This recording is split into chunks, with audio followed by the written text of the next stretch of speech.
Namaskar and good evening to all of you.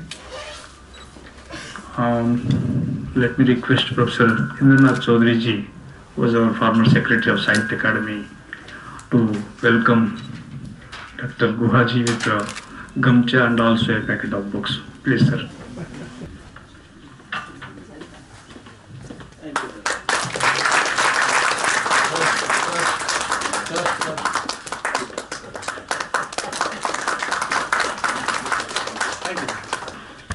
Respected Dr. Ramachandra Guha ji is a distinguished scholar, historian, writer and orator.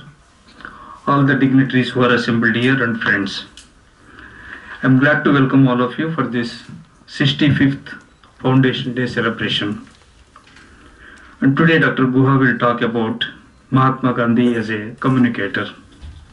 I will not take much of your time.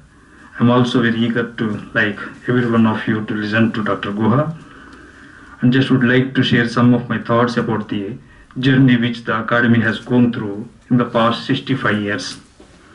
And today's lecture is 7th in the series. We have started the Foundation Day lecture in 2013. And so far Dr. Kapila Vasayan, Honorable Justice Eminent Venkatachalaya, Professor S.L. Bhairappa, Dr. Shashi Tharoor, Dr. Sitakan Mahapatra, Dr. Karan Singh delivered these lectures. Friends, 6.5 decades ago, when the Academy was founded, the founding fathers envisioned as a primary objective of the Academy was to render literary service to the country. They provided such a mandate to enable the Academy to unite varied and diverse cultural and literary traditions of the country. Such unison was the need of the hour at that time, as young India was facing challenges at multiple levels. Ignorance of various traditions of the country was proving to be a irritating block in the path of national integration. As such, lack of knowledge about one's own neighbors led to misunderstanding, bigotry, hatred, etc. Unison of traditions will lead to better understanding and enhanced awareness of other traditions and eventually lead to decrease in misunderstanding and hatred. The Academy has been abiding by that mandate for the past 6.5 decades by carrying best of literature from one language, region and culture to other languages, regions and cultures of the country through translations and multilingual literary events throughout the year and in all the 24 languages recognized by the Academy. Today, the Academy has grown beyond recognition, not in terms of size or infrastructure, but in terms of activities and reach. Before counting this as success, I would like to bow before every writer of India without whom this would not have been possible. It is not a mere slogan to say that Academy is writers' home. For those who are not aware, I would like to inform that it is writers and scholars of the country who decides what kind and number of programs that Academy should organize in a year or what kind of number of books that Academy should publish. This has been the case for the past 6.5 decades and I do not think this will change in the foreseeable future. As we salute all the writers of India, I also would like to convey my heartfelt gratitude to all the workers of Academy, past and present, without whom this growth would not have been possible.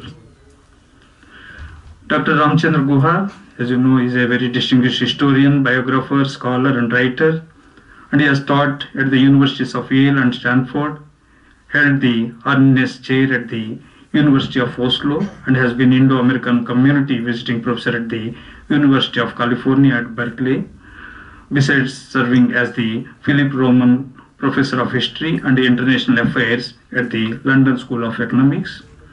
And Guha's books include a pioneering environmental history, The Unquiet Woods, and an award-winning social history of cricket, A Corner of a Foreign Field, and his India After Gandhi was chosen as a Book of the Year by The Economist, The Washington Post, The Wall Street Journal, The San Francisco Chronicle, Time Out and Outlook, and as a Book of the Decade by the Times of India, the Times of London, and The Hindu. And his book Gandhi Before India was chosen as a notable book of the year by the New York Times. Apart from his books, Guha also writes syndicate column that appears in 6 languages in newspapers with a combined readership of some 20 million. And Guha's books and essays have been translated into more than 20 languages. The New York Times has referred to him as perhaps the best among India's non-fiction writers. Time magazine has called him India democracy's pre-eminent chronicler.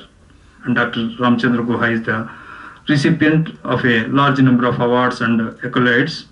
Important among them are Leopold Heidi Prize of the American Society of Environmental History, the Daily Telegraph and Cricket Society Prize, the Malcolm Adiseshay Award for Excellence in Social Science Research, the Ramnath Goenka Prize for Excellence in Journalism, the Sahitya Akademi Award, and the R.K. Narayan Prize. And in 2009, he was awarded the Padma Bhushan, the Republic of India's third highest civilian honor. And in 2008 and again in 2013, Prospect magazine nominated Guha as one of the world's most influential intellectuals. In 2014, he was awarded an honorary doctorate in the humanities by Yale University, and in 2015, he was awarded the Fukuoka Prize. With these few words, I am glad to welcome all of you once again. Thank you so much. And now, Ramachandra Guha.